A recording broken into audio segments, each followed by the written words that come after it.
Fyodor Dostoevsk, an honest thief. One morning, just as I was about to set off to my office, Agrafena, my cook, washerwoman, and housekeeper, came in to me and, to my surprise, entered into conversation. She had always been such a silent, simple creature that, except her daily inquiry about dinner, she had not uttered a word for the last 6 years. I, at least, had heard nothing else from her. "Here I have come in to have a word with you, sir," she began abruptly. "You really ought to let the little room." "Which little room?" "Why, the one next the kitchen, to be sure." "What for?" "What for? Why, because folks do take in lodgers, to be sure." "But who would take it?" "Who would take it?" "Why, a lodger would take it, to be sure." "But, my good woman, one could not put a bedstead in it. There wouldn't be room to move. Who could live in it?" "Who wants to live there, as long as he has a place to sleep in?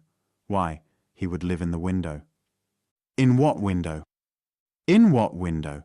As though you didn't know. The one in the passage, to be sure. He would sit there, sewing or doing anything else. Maybe he would sit on a chair, too. He's got a chair, and he has a table, too. He's got everything." "Who is he, then?" "Oh, a good man, a man of experience. I will cook for him, and I'll ask him 3 rubles a month for his board and lodging." After prolonged efforts, I succeeded at last in learning from Agrafena that an elderly man had somehow managed to persuade her to admit him into the kitchen as a lodger and boarder.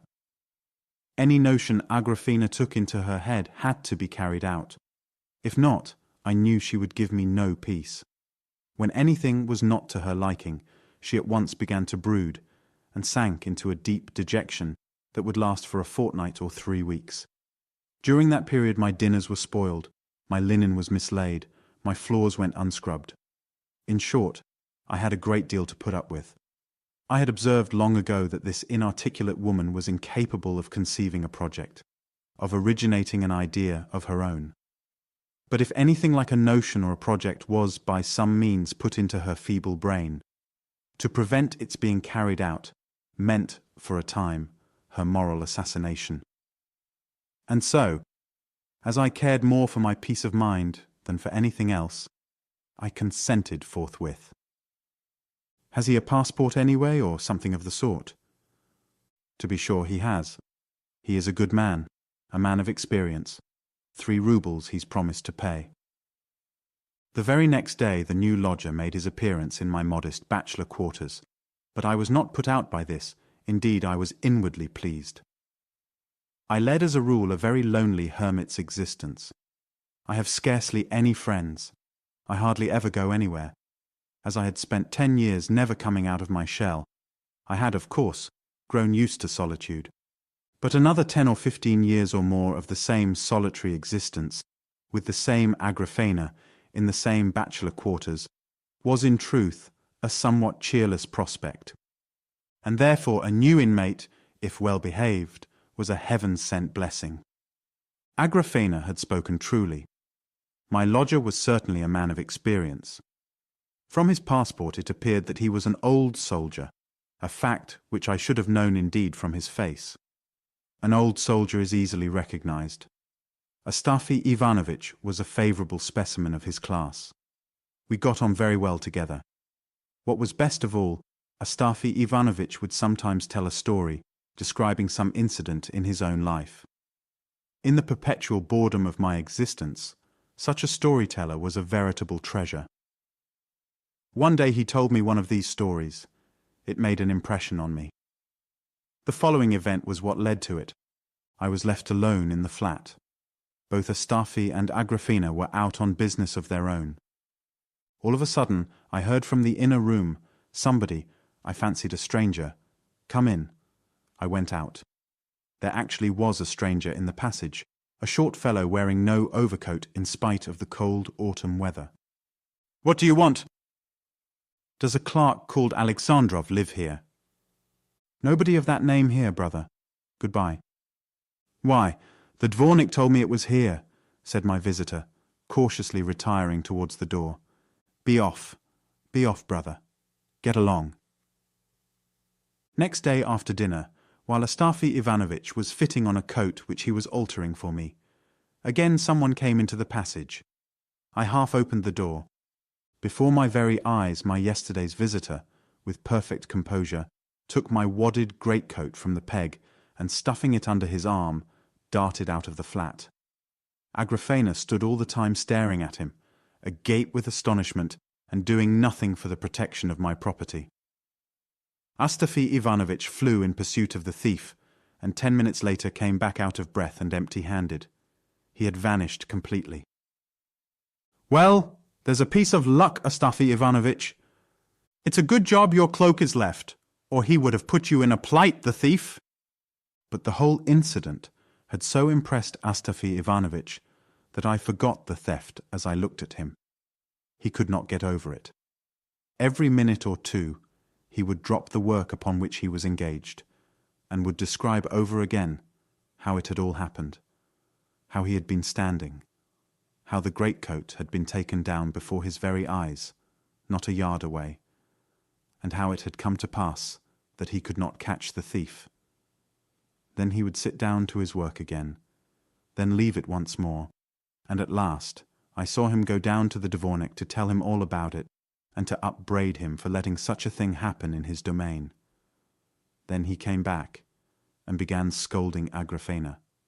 Then he sat down to his work again, and long afterwards he was still muttering to himself how it had all happened, how he stood there and I was here, how before our eyes, not a yard away, the thief took the coat off the peg, and so on. In short, though Astafy Ivanovitch understood his business, he was a terrible slow-coach and busybody. "He's made fools of us, Astafy Ivanovitch," I said to him in the evening as I gave him a glass of tea. I wanted to while away the time by recalling the story of the lost greatcoat, the frequent repetition of which, together with the great earnestness of the speaker, was beginning to become very amusing. "Fools indeed, sir. Even though it is no business of mine, I am put out. It makes me angry, though it is not my coat that was lost. To my thinking, there is no vermin in the world worse than a thief. Another takes what you can spare, but a thief steals the work of your hands, the sweat of your brow, your time. Ugh, it's nasty. One can't speak of it. It's too vexing. How is it you don't feel the loss of your property, sir?" "Yes, you are right, Astafy Ivanovitch. Better if the thing had been burnt. It's annoying to let the thief have it. It's disagreeable." "Disagreeable? I should think so. Yet, to be sure, there are thieves and thieves, and I have happened, sir, to come across an honest thief." "An honest thief? But how can a thief be honest, Astafy Ivanovitch?" "There you are right indeed, sir. How can a thief be honest? There are none such. I only meant to say that he was an honest man, sure enough, and yet he stole. I was simply sorry for him." "Why, how was that, Astafy Ivanovitch?" "It was about 2 years ago, sir. I had been nearly a year out of a place, and just before I lost my place, I made the acquaintance of a poor lost creature. We got acquainted in a public house. He was a drunkard, a vagrant, a beggar. He had been in a situation of some sort, but from his drinking habits he had lost his work. Such a ne'er-do-weel. God only knows what he had on. Often you wouldn't be sure if he'd a shirt under his coat. Everything he could lay his hands upon he would drink away. But he was not one to quarrel. He was a quiet fellow, a soft, good-natured chap. And he'd never ask. He was ashamed. But you could see for yourself the poor fellow wanted a drink, and you would stand it him. And so we got friendly. That's to say, he stuck to me. It was all one to me. And what a man he was, to be sure. Like a little dog he would follow me. Wherever I went, there he would be. And all that after our first meeting, and he as thin as a thread paper. At first it was, let me stay the night. Well, I let him stay. I looked at his passport too. The man was all right. Well, the next day it was the same story, and then the third day he came again and sat all day in the window and stayed the night. Well, thinks I. He is sticking to me. Give him food and drink and shelter at night too.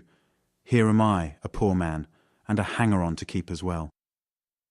And before he came to me, he used to go in the same way to a government clerk's. He attached himself to him. They were always drinking together. But he, through trouble of some sort, drank himself into the grave. My man was called Emelian Ilyich. I pondered and pondered what I was to do with him. To drive him away, I was ashamed. I was sorry for him. Such a pitiful, God-forsaken creature I never did set eyes on. And not a word said either. He does not ask, but just sits there and looks into your eyes like a dog. To think what drinking will bring a man down to. I keep asking myself, how am I to say to him, "You must be moving, Emelianushka. There's nothing for you here. You've come to the wrong place. I shall soon not have a bite for myself. How am I to keep you too?" I sat and wondered what he'd do when I said that to him. And I seemed to see how he'd stare at me. If he were to hear me say that, how long he would sit and not understand a word of it. And when it did get home to him at last, how he would get up from the window, would take up his bundle. I can see it now. The red check handkerchief full of holes, with God knows what wrapped up in it, which he had always with him, and then how he would set his shabby old coat to rights, so that it would look decent and keep him warm, so that no holes would be seen. He was a man of delicate feelings. And how he'd open the door and go out with tears in his eyes. Well, there's no letting a man go to ruin like that. One's sorry for him. And then again I think, how am I off myself? Wait a bit, Emelianushka, says I to myself. You've not long to feast with me. I shall soon be going away, and then you will not find me. Well, sir, our family made a move, and Alexander Filimonovitch, my master, now deceased, God rest his soul, said, "I am thoroughly satisfied with you, Astafy Ivanovitch. When we come back from the country, we will take you on again." I had been butler with them. A nice gentleman he was, but he died that same year. Well, after seeing him off, I took my belongings, what little money I had, and I thought I'd have a rest for a time, so I went to an old woman I knew, and I took a corner in her room. There was only one corner free in it. She had been a nurse, so now she had a pension and a room of her own. Well, now goodbye, Emelianushka, thinks I. You won't find me now, my boy. And what do you think, sir? I had gone out to see a man I knew, and when I came back in the evening, the first thing I saw was Emelianushka. There he was, sitting on my box and his check bundle beside him. He was sitting in his ragged old coat, waiting for me. And to while away the time he had borrowed a church book from the old lady and was holding it wrong side upwards. He'd scented me out. My heart sank. Well, thinks I, there's no help for it. Why didn't I turn him out at first? So I asked him straight off, "Have you brought your passport, Emelianushka?" I sat down on the spot, sir, and began to ponder. Will a vagabond like that be very much trouble to me? And on thinking it over, it seemed he would not be much trouble. He must be fed, I thought. Well, a bit of bread in the morning, and to make it go down better, I'll buy him an onion. At midday, I should have to give him another bit of bread and an onion, and in the evening, onion again with kvass, with some more bread if he wanted it. And if some cabbage soup were to come our way, then we should both have had our fill. I am no great eater myself, and a drinking man, as we all know, never eats. All he wants is herb brandy or green vodka. He'll ruin me with his drinking, I thought, but then another idea came into my head, sir, and took great hold on me. So much so that if Emelianushka had gone away, I should have felt that I had nothing to live for, I do believe. I determined on the spot to be a father and guardian to him. I'll keep him. From ruin, I thought, I'll wean him from the glass. You wait a bit, thought I. Very well, Emelianushka, you may stay, only you must behave yourself. You must obey orders. Well, thinks I to myself, I'll begin by training him to work of some sort, but not all at once. Let him enjoy himself a little first, and I'll look round and find something you are fit for, Emelianushka. For every sort of work a man needs a special ability, you know, sir. And I began to watch him on the quiet. I soon saw Emelianushka was a desperate character. I began, sir, with a word of advice. I said this and that to him. Emelianushka, said I, you ought to take a thought and mend your ways. Have done with drinking. Just look what rags you go about in. That old coat of yours, if I may make bold to say so, is fit for nothing but a sieve. A pretty state of things. It's time to draw the line, sure enough. Emelianushka sat and listened to me, with his head hanging down. Would you believe it, sir? It had come to such a pass with him. He'd lost his tongue through drink and could not speak a word of sense. Talk to him of cucumbers and he'd answer back about beans. He would listen and listen to me, and then heave such a sigh. What are you sighing for, Emelian Ilyitch? I asked him. Oh, nothing. Don't you mind me, Astafy Ivanovitch. Do you know there were 2 women fighting in the street today, Astafy Ivanovitch? One upset the other woman's basket of cranberries by accident. Well, what of that? And the second one upset the other's cranberries on purpose, and trampled them underfoot too. Well, and what of it, Emelian Ilyitch? Why, nothing, Astafy Ivanovitch. I just mentioned it. Nothing, I just mentioned it. Emelianushka, my boy, I thought, you've squandered and drunk away your brains. And do you know, a gentleman dropped a money note on the pavement in Gorohovy Street. No, it was Sadovy Street.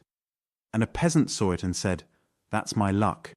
And at the same time, another man saw it and said, no, it's my bit of luck. I saw it before you did. Well, Emelian Ilyitch? And the fellows had a fight over it, Astafy Ivanovitch. But a policeman came up, took away the note, gave it back to the gentleman, and threatened to take up both the men. Well, but what of that? What is there edifying about it, Emelianushka? Why, nothing, to be sure. Folks laughed, Astafy Ivanovitch. Ah, Emelianushka, what do the folks matter? You've sold your soul for a brass farthing. But do you know what I have to tell you, Emelian Ilyitch? What? Astafy Ivanovitch. Take a job of some sort. That's what you must do. For the 100th time I say to you, set to work. Have some mercy on yourself. What could I set to, Astafy Ivanovitch? I don't know what job I could set to, and there is no one who will take me on, Astafy Ivanovitch. That's how you came to be turned off, Emelianushka, you drinking man. And do you know Vlas, the waiter, was sent for to the office today, Astafy Ivanovitch? Why did they send for him, Emelianushka? I asked. I could not say why, Astafy Ivanovitch. I suppose they wanted him there, and that's why they sent for him. Ah, thought I, we are in a bad way, poor Emelianushka. The Lord is chastising us for our sins. Well, sir, what is one to do with such a man? But a cunning fellow he was, and no mistake. He'd listen and listen to me, but at last I suppose he got sick of it.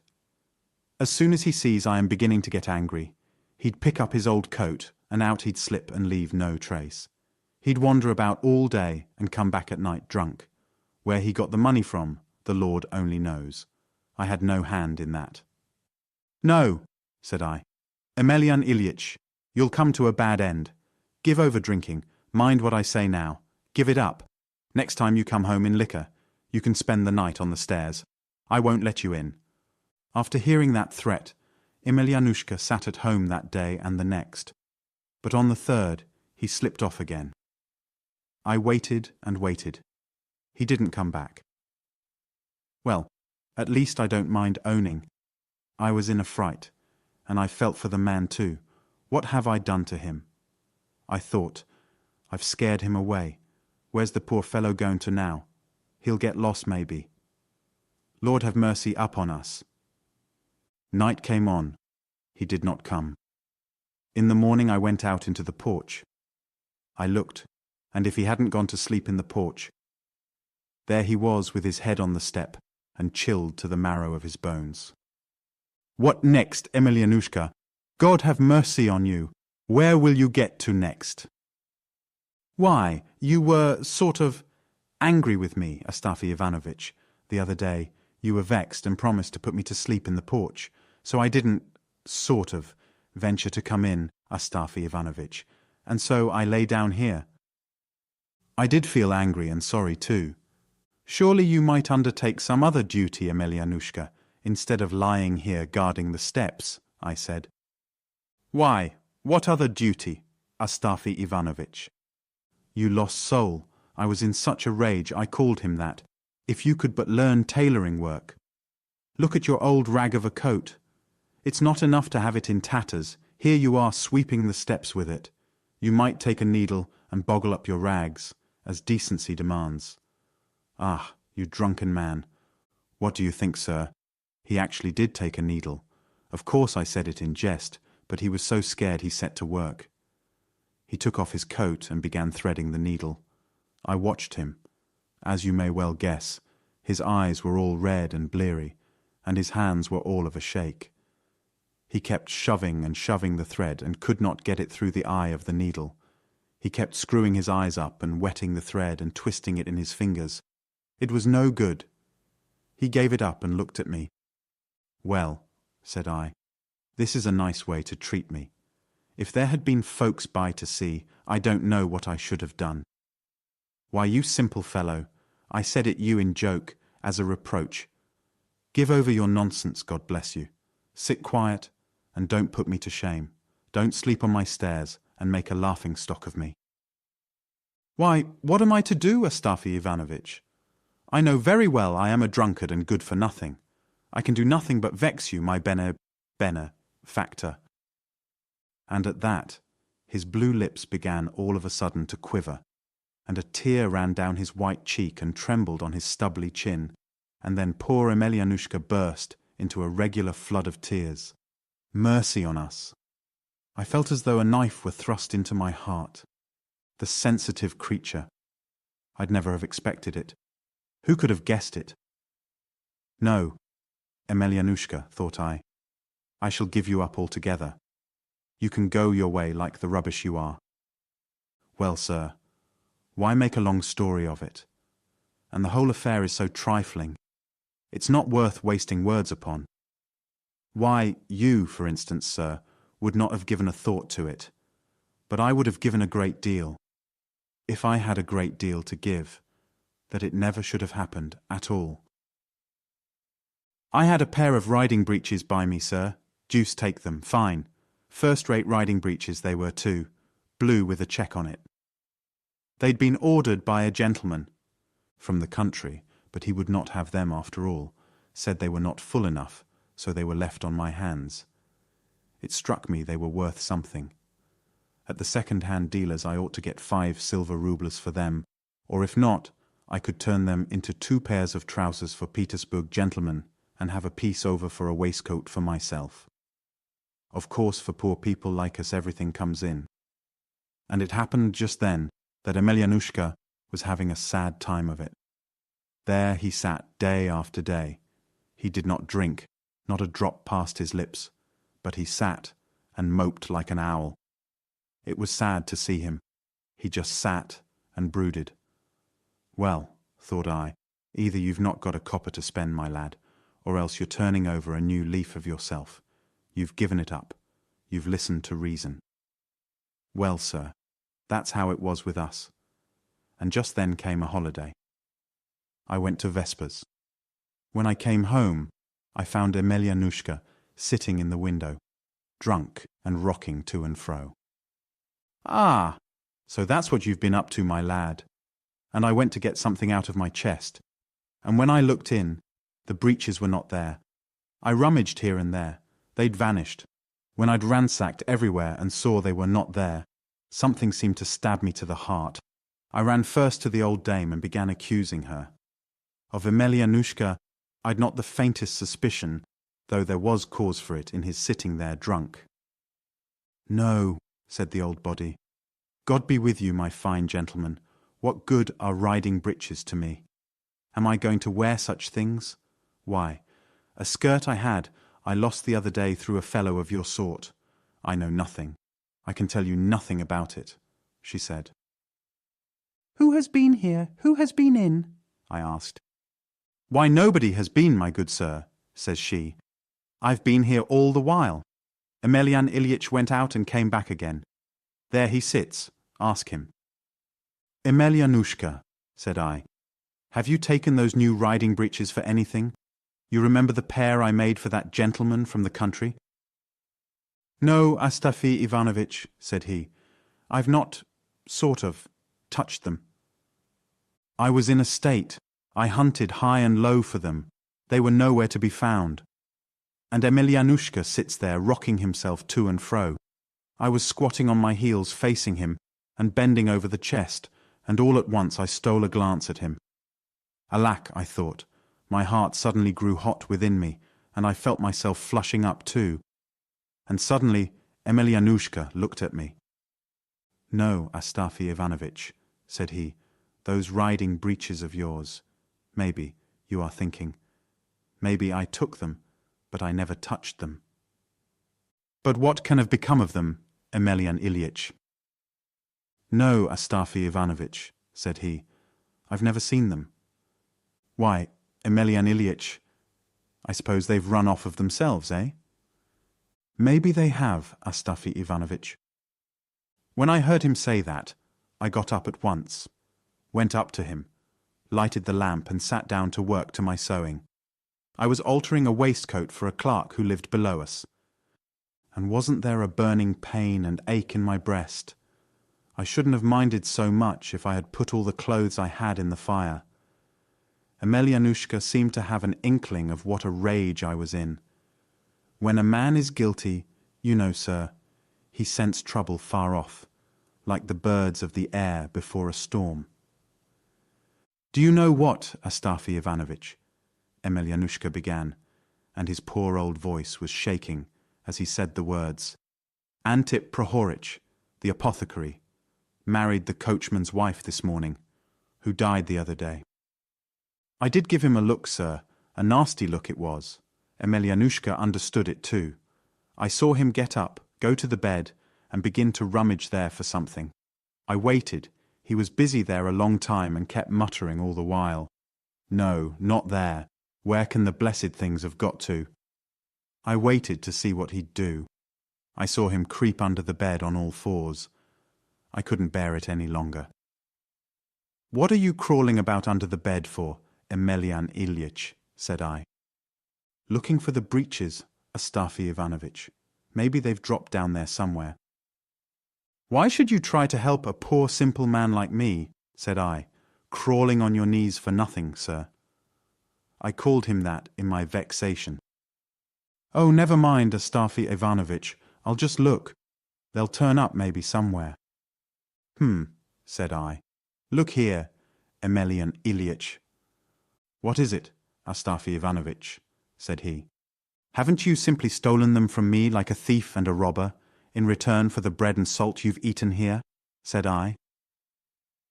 I felt so angry, sir, at seeing him fooling about on his knees before me. No, Astafy Ivanovitch. And he stayed lying, as he was on his face under the bed. A long time he lay there, and then at last crept out.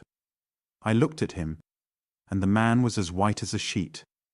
He stood up, and sat down near me in the window, and sat so for some 10 minutes. No, Astafy Ivanovitch, he said, and all at once he stood up and came towards me, and I can see him now. He looked dreadful. No, Astafy Ivanovitch, said he, I never touched your breeches. He was all of a shake, poking himself in the chest with a trembling finger, and his poor old voice shook so that I was frightened, sir, and sat as though I was rooted to the window seat. Well, Emelyan Ilyitch, said I, as you will, forgive me if I, in my foolishness, have accused you unjustly. As for the breeches, let them go hang. We can live without them. We've still our hands, thank God. We need not go thieving or begging from some other poor man. We'll earn our bread. Emelyanushka heard me out, and went on standing there before me. I looked up, and he had sat down. And there he sat all the evening without stirring. At last, I lay down to sleep. Emelianushka went on sitting in the same place. When I looked out in the morning, he was lying curled up in his old coat on the bare floor. He felt too crushed, even to come to bed. Well, sir, I felt no more liking for the fellow from that day. In fact, for the first few days, I hated him. I felt, as one may say, as though my own son had robbed me and done me a deadly hurt. Ah, thought I, Emelianushka, Emelianushka. And Emelianushka, sir, went on drinking for a whole fortnight without stopping. He was drunk all the time, and regularly besotted. He went out in the morning and came back late at night, and for a whole fortnight I didn't get a word out of him. It was as though grief was gnawing at his heart, or as though he wanted to do for himself completely. At last he stopped. He must have come to the end of all he'd got, and then he sat in the window again. I remember he sat there without speaking for 3 days and 3 nights. All of a sudden I saw that he was crying. He was just sitting there, sir, and crying like anything, a perfect stream, as though he didn't know how his tears were flowing. And it's a sad thing, sir, to see a grown-up man, and an old man too, crying from woe and grief. "What's the matter, Emelianushka?" said I. He began to tremble so that he shook all over. I spoke to him for the first time since that evening. "Nothing, Astafy Ivanovitch." "God be with you, Emelianushka. What's lost is lost. Why are you moping about like this?" I felt sorry for him. "Oh, nothing, Astafy Ivanovitch, it's no matter. I want to find some work to do, Astafy Ivanovitch." "And what sort of work, pray, Emelianushka?" "Why, any sort. Perhaps I could find a situation such as I used to have. I've been all ready to ask Fedosey Ivanitch. I don't like to be a burden on you, Astafy Ivanovitch. If I can find a situation, Astafy Ivanovitch, then I'll pay it you all back and make you a return for all your hospitality."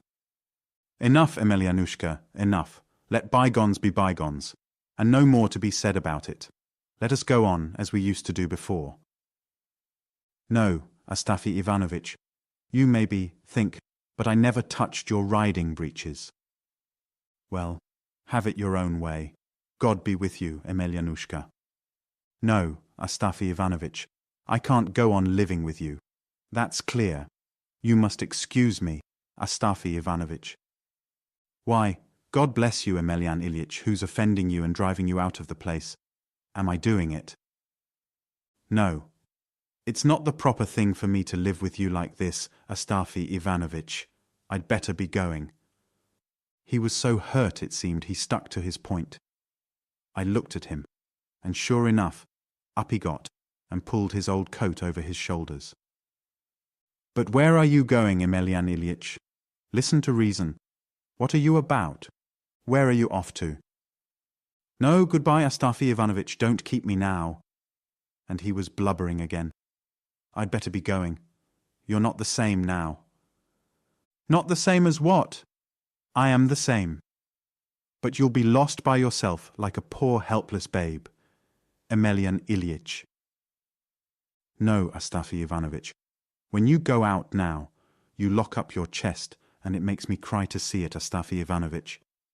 You'd better let me go, Astafy Ivanovitch, and forgive me all the trouble I've given you while I've been living with you." Well, sir, the man went away. I waited for a day. I expected he'd be back in the evening. No. Next day no sign of him, nor the third day either. I began to get frightened. I was so worried I couldn't drink, I couldn't eat, I couldn't sleep. The fellow had quite disarmed me. On the 4th day I went out to look for him. I peeped into all the taverns, to inquire for him. But no, Emelianushka was lost. "Have you managed to keep yourself alive, Emelianushka?" I wondered. "Perhaps he is lying dead under some hedge, poor drunkard, like a sodden log." I went home more dead than alive. Next day I went out to look for him again, and I kept cursing myself that I'd been such a fool as to let the man go off by himself. On the 5th day, it was a holiday, in the early morning. I heard the door creak. I looked up, and there was my Emelianushka coming in. His face was blue, and his hair was covered with dirt, as though he'd been sleeping in the street. He was as thin as a match. He took off his old coat, sat down on the chest, and looked at me. I was delighted to see him, but I felt more upset about him than ever. For you see, sir, if I'd been overtaken in some sin, as true as I am here, sir, I'd have died like a dog before I'd have come back. But Emelianushka did come back, and a sad thing it was, sure enough, to see a man sunk so low. I began to look after him, to talk kindly to him, to comfort him. "Well, Emelianushka," said I am glad you've come back. Had you been away much longer, I should have gone to look for you in the taverns again today. Are you hungry?"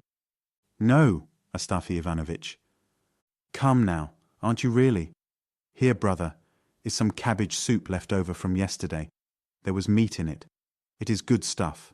And here is some bread and onion. Come, eat it. It'll do you no harm."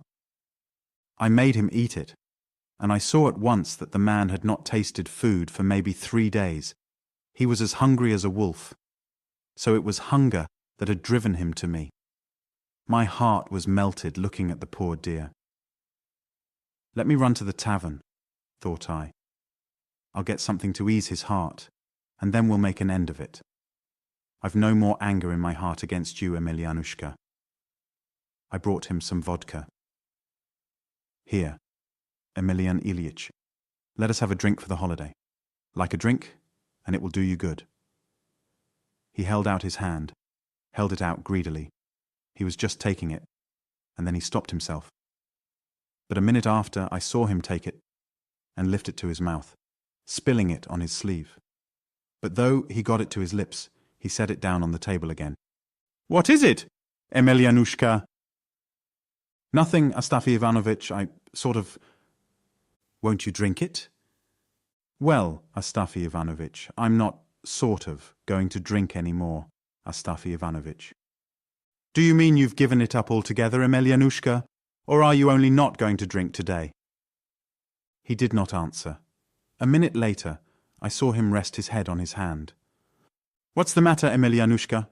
Are you ill?" "Why, yes, Astafy Ivanovitch. I don't feel well." I took him and laid him down on the bed. I saw that he really was ill. His head was burning hot, and he was shivering with fever. I sat by him all day. Towards night he was worse. I mixed him some oil and onion and kvass and bread broken up. "Come, eat some of this," said I, "and perhaps you'll be better." He shook his head. "No," said he, "I won't have any dinner today, Astafy Ivanovitch." I made some tea for him. I quite flustered our old woman. He was no better. Well, thinks I, it's a bad lookout. The third morning I went for a medical gentleman. There was one I knew living close by, Kostopravov by name. I'd made his acquaintance when I was in service with the Bozomyagins. He'd attended me. The doctor come and looked at him. "He's in a bad way," said he. "It was no use sending for me, but if you like I can give him a powder." Well, I didn't give him a powder. I thought that's just the doctor's little game. And then the 5th day came. He lay, sir, dying before my eyes. I sat in the window with my work in my hands. The old woman was heating the stove. We were all silent. My heart was simply breaking over him, the good-for-nothing fellow. I felt as if it were a son of my own I was losing. I knew that Emelianushka was looking at me. I'd seen the man all the day long making up his mind to say something and not daring to. At last I looked up at him. I saw such misery in the poor fellow's eyes. He had kept them fixed on me. But when he saw that I was looking at him, he looked down at once. "Astafy Ivanovitch." "What is it, Emelianushka?" "If you were to take my old coat to a second-hand dealer's, how much do you think they'd give you for it, Astafy Ivanovitch?"